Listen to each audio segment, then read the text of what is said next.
Hello everybody, the Trilling Gamer here, and today we're going to be talking about some of my favourite monsters. This is a Halloween video idea that I had, and I think this might be a day late. I'm not really good at planning ahead. Anyway, kicking off the list we have Lamia. Lamias have the top half of a woman and the bottom half of a snake. The story is that Lamia was like Medusa. She was human to begin with, and because of her beauty, Zeus fell in love with her and they had children together. Zeus's wife Hera found out and then forced her to eat her own children, and she deprived her of sleep so she could never rest, and this torment is what turned her into the monster that she is. After seeing this, Zeus pitied her and gave her the ability to take out her eye so she could finally rest. I mean, it's the least he could do since his wife's a psychopath. I think the reason I love Lamia so much is because they combine two of my favourite things, women and snakes. Anyway, next up we have the Dullahan, also known as the Headless Horseman.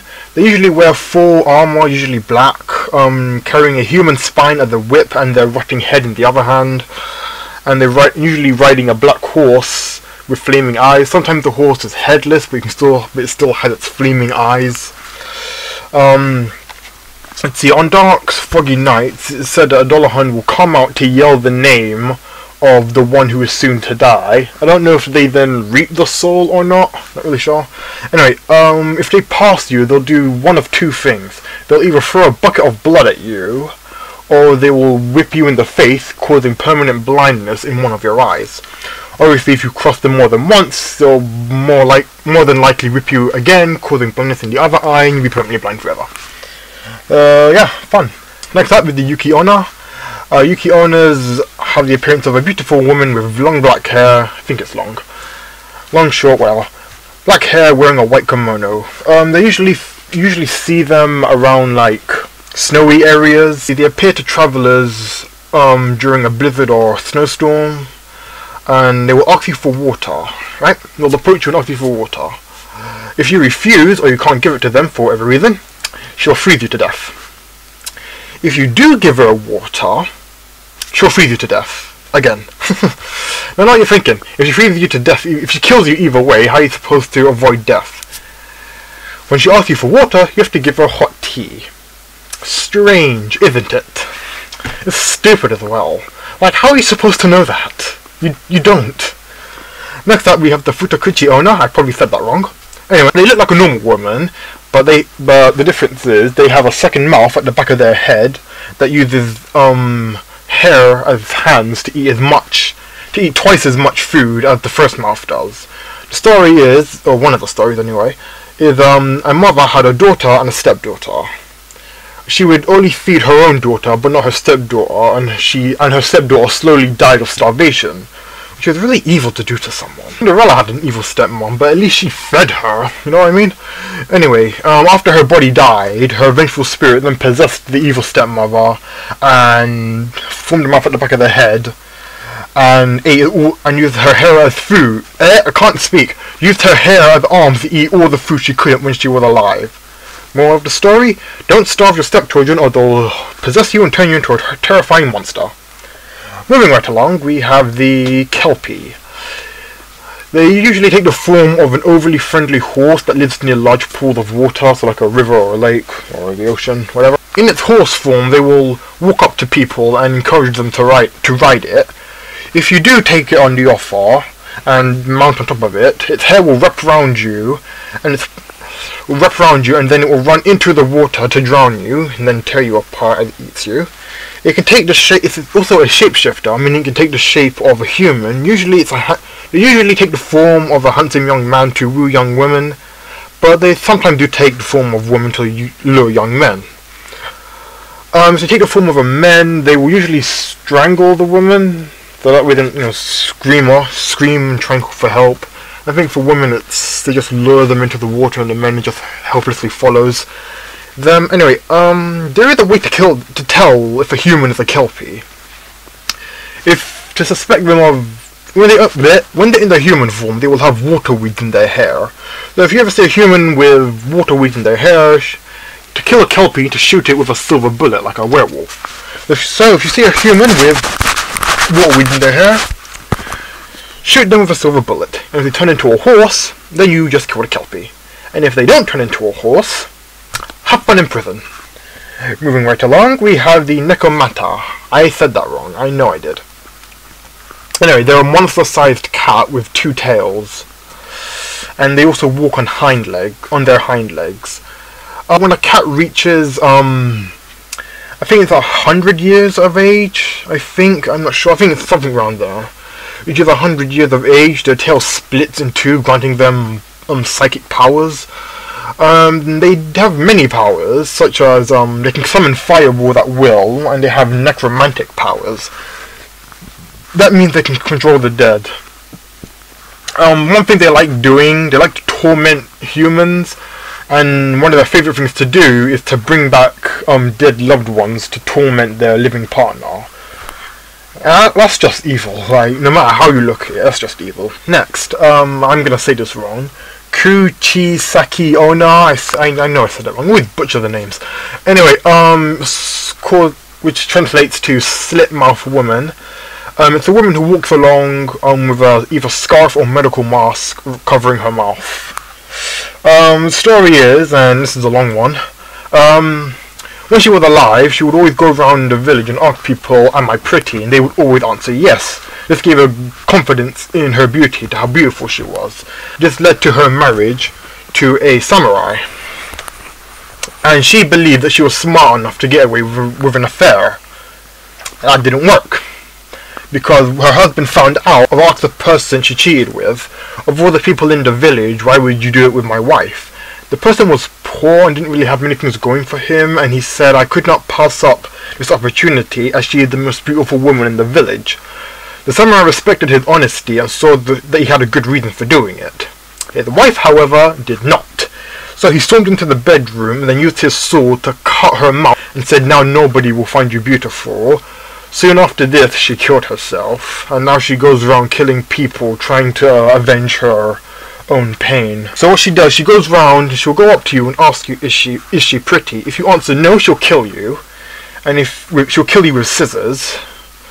Trying to think. If you answer yes, she'll take off her mask or scarf, whichever one she has. She'll take it off and ask you again, is she pretty? If you say no, she'll cut you in half. And if you say yes, she'll slit your mouth so you're pretty like her. There are ways to escape her. There's not always death. If you simply run away from her, that won't work, because as soon as you stop, she'll appear in front of you and kill you. Best way is to either distract or confuse her. To confuse her, you'll ask her the question that she asked you. Ask her, am I pretty? And then while she's lost in thought, that gives you a chance to run away. Another way to avoid her is to drop either fruit or rare candy on the floor, and then as she begins to pick them up, you need to run away before she's done. Next up, Lianxi. Lianxi just look like a beautiful woman. They can't really tell if they don't really have any unique features to tell them apart from a human, I guess. Anyway, the Lianxi, like I said, they appear as a beautiful woman to those who are failing to be inspired, so like a musician or an artist. It's said that she will share her intelligence, creativity, and magic with them in exchange for their love and devotion. However, whilst being inspired, they will slowly be driven to madness and eventually meet an early death. Once dead, they will then bring their victim back to their lair and drain them of their blood. Instead of sucking the blood, like a vampire would, they drain the blood into a red cauldron, which is said to be the source of the Lianxi's beauty. There are ways to escape this one as well. You have 2 ways of avoiding. Either, well, the second one isn't really a way to avoid. You'll see. Anyway, to avoid, when she offers her creativity and magic to you, if you refuse, she'll then become your slave. Obviously, if you accept, you then become her slave. Anyway, however, if you are her slave, the only way to get out of it is to then find somebody to take your place. So if you're okay with doing that to somebody, go ahead. Otherwise, You'll meet an early death. Anyway, next up, Arachne, which has the upper half of a woman and the lower half of a spider.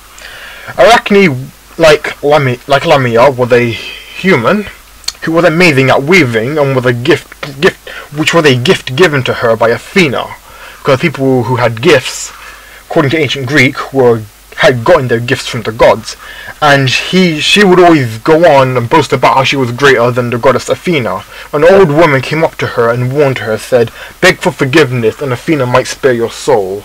And Arachne said, "I speak the truth. Let Athena come and challenge me herself." The old woman then revealed herself to be Athena and challenged her to a weaving contest. The two began to weave, and Athena could see that the girl was gifted with weaving and knew that she was going to be beaten. She was okay with this, except what Arachne had weaving was, she basically showed how Zeus had raped many mortals, and Athena saw this as an insult to the gods, even though it's true. Zeus was a rapist. Yep, it's true. Anyway, moving on to the story. What she did in a fit of rage was destroy her workings and hit her on the head 3 times. Arachne was frightened by Athena's anger and hung herself. After she calmed down, Athena felt pity for the poor girl, as she didn't really do anything wrong. So she used the juice of, I'm gonna say this guy's name wrong, Hecate's, whatever his name is, this guy, herb, used the juice of this guy's herb to turn her into a spider so that she could spend the rest of her days weaving. Guess that's sort of a nice thing to do for her. I don't know. All I know is that the Greek gods were dicks. Anyway, and last on our list, my favourite monster, kitsunes, which are 9-tailed foxes. I don't know why, I love kitsunes for no apparent reason, I just love them. Again, like the Lamia, my love of snakes, I think it has to do with my love of foxes.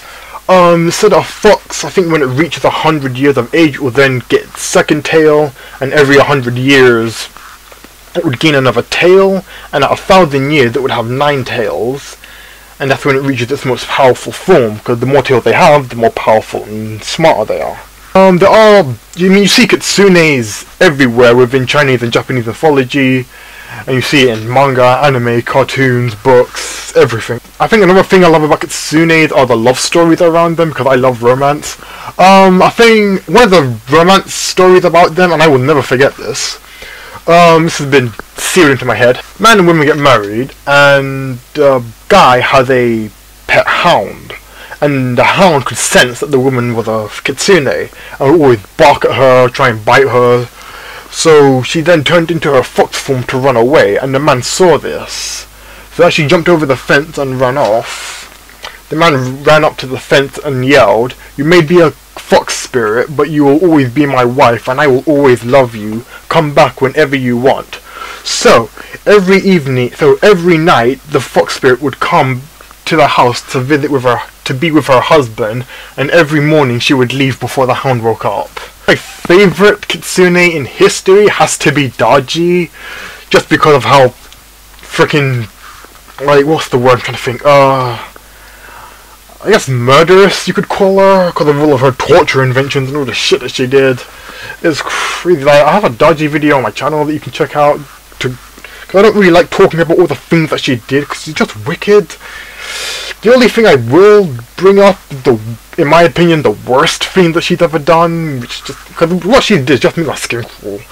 I did mention this before. What she did, she kind of put this woman's belly cut open to see what was on the inside. It's f***ed up. It really is.